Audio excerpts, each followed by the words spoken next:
వాణ్ణి అమ్మలా లాలించి జోలపాడి నిద్రపుచ్చావన్నమాట. నువ్వు సూపర్ సిస్టర్.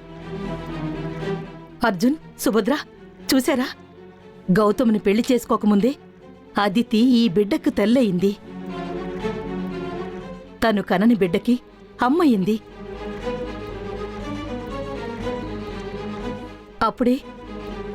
అప్పుడే బిడ్డ అదితికి దగ్గరైపోయాడు. నువ్వు నిజంగా చాలా గొప్పదానివి అదితి. మా పాలిట దేవతవి. ఆకలి వేసి ఏడుస్తున్న బిడ్డ పాలు తాగకుండానే ఎలా నిద్రపోయాడు అదితి? ఎలా అయితే బిడ్డ ఏడు పాపి నిద్రపోయాడు కదా సుభద్ర. అది కాదమ్మా, ఆకలితో ఉన్నవాడు అలా ఎలా నిద్రపోయాడు అని. అదంతా ఆదిత్య మహిమ నాన్న. తను ఏదో మ్యాజిక్ చేసింది. ఆ బిడ్డకి నువ్వే నిజమైన తల్లివి సిస్టర్. నిజంగా అహల్య ఉండున్నా ఇంత తొందరగా బిడ్డ ఏడు పాపించి నిద్రపుచ్చుండేదే కాదు. ఇందులో నా గొప్పతనం ఏం లేదన్నయ్య. మా హాస్పిటల్లో డెలివరీ అయిన తల్లులు తమ పిల్లలు ఏడుస్తున్నప్పుడు ఎలా ఓదార్చి నిద్రపుచ్చుతారో నేను గమనించాను. అందుకే ఈ బిడ్డ విషయంలో అలా చేసి నిద్రపుచ్చాను అంతే.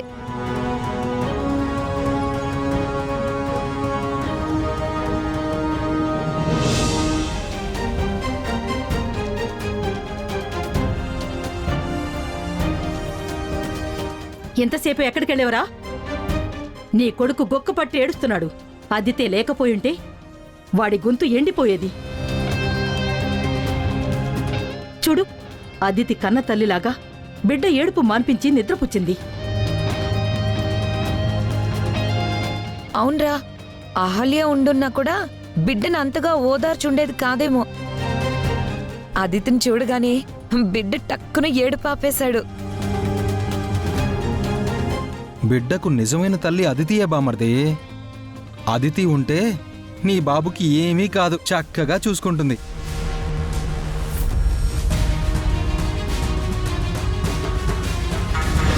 నిన్న నీకు నేను భోజనం పెడితే నేను ఎవరని అడిగావు కదా. ఇప్పుడేమంటావో చూస్తాను గౌతమ్.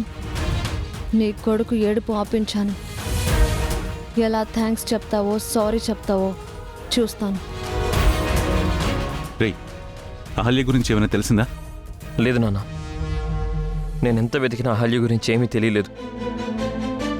ఇంకో 2-3 రోజులు చూసి పోలీస్ కంప్లైంట్ ఇస్తాను. పోలీస్ కంప్లైంట్ వద్దని చెప్పాను కదరా. 1-2 రోజులు కాదు, వారం రోజులుండి చూడు. అప్పటికి అది రాకపోతే అదితిని నువ్వు పెళ్లి చేసుకోక తప్పదు. అదితి నీకు భార్యగా, ఈ బిడ్డకి తల్లిగా ఉంటుంది.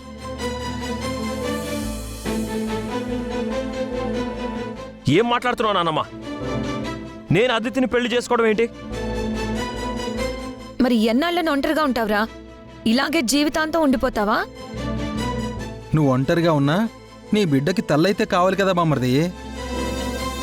అదితి నిన్ను నీ బిడ్డని బాగా చూసుకుంటుంది. ఆపండి బావా. ఇప్పుడు నేను నా అహల్య గురించి తప్ప ఇంకెవరి గురించి ఆలోచించే పరిస్థితుల్లో లేను. నా బిడ్డను ఎలా చూసుకోవాలో నాకు బాగా తెలుసు.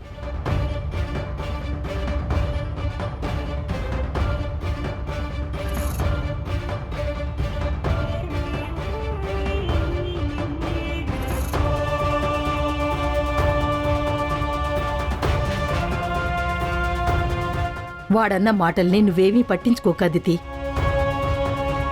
వాడు తొందరలోనే మారతాడు. అహల్య అయితే తిరిగి రాదు. వచ్చేదే అయితే వెళ్ళిపోయేదే కాదు.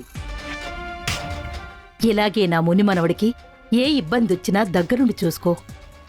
నిన్ను వాడు ఎలా పెళ్లి చేసుకోడో నేను చూస్తా.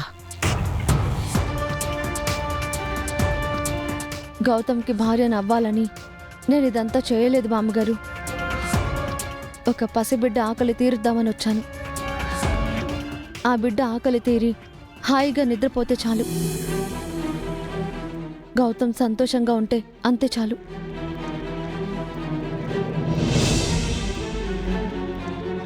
చూశారేంట్రా? ఆ అహల్యేమో కనికరం లేకుండా వెళ్ళిపోయింది. అదితేమో పని కట్టుకుని మనింటికొచ్చి బిడ్డని గౌతమ్ని పట్టించుకుంటుంది. ఇలాంటి దాన్ని వదిలేసి ఆ వెళ్ళిపోయిన దాని గురించి ఏడుస్తున్నాడు. ఎప్పటికి మారుతాడో ఏంటో.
బాబు, రే ఇంద్ర, రే ఇంద్ర, రే కన్నా, బాబు, బాబు, బాబు, బాబు, బాబు, నా బిడ్డ, నా బాబు, అయ్యో ఏడ్చేమయ్యాడు. నా బిడ్డ చూడాలి. గౌతమ్ గారు టెన్షన్ పడుతూ ఉంటారు. వెంటనే నా బిడ్డ దగ్గరికి వెళ్ళాలి. వాడు ఆకలి తీర్చాలి. అయ్యో నా బాబు, బాబు. బెనర్జీ అన్నయ్యకి వాళ్ళ అమ్మ నాన్నలకి చెప్పి వెళ్తే బాగుంటుందేమో. అందరూ నిద్రపోతూ ఉంటారు. ఈ టైంలో డిస్టర్బ్ చేయడం కరెక్ట్ కాదు. నేను వెళ్ళి బాబా ఆకలి తీర్చి వెంటనే వచ్చేస్తాను.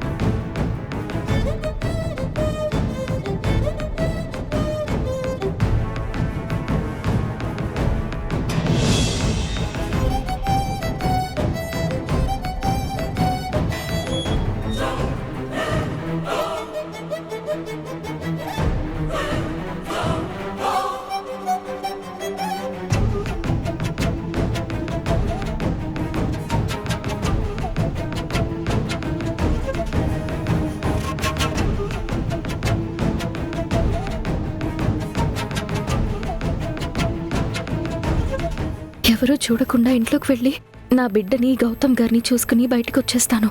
ఒకవేళ ఎవరైనా చూస్తే ఆయిషాలాగా మాట్లాడి వచ్చేస్తాను. లేదు, ఇలా వెళ్తే ఎవరైనా చూడొచ్చు. వీలైనంత వరకు ఎవరు చూడకుండా వెళ్ళి రావడమే మంచిది. పెరటి గుమ్మం వైపు నుంచి వెళ్తాను.